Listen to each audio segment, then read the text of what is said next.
RP Katuwan News Update. Isang linggo matapos ang tagumpay na eleksyon, nakatakdang magdaos ng command conference ang Philippine National Police ngayong araw.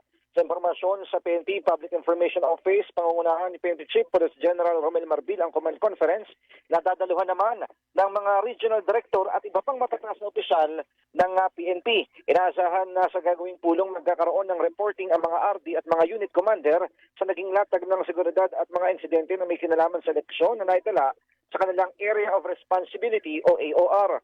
Mula sa kanilang assessment, kukuha naman ang aral ng PNP na gagamitin sa paghahanda sa susunod na barangay at sangguniang kabataan elections at maging sa Bangsamoro Parliament elections. Una nang sinabi ni Marbil, ang mapayapa at kapanipaniwalang eleksyon ay bunga ng pagtutulungan ng iba't ibang ahensya ng pamahalaan kasama ng Commission on Elections, AFP at iba pa.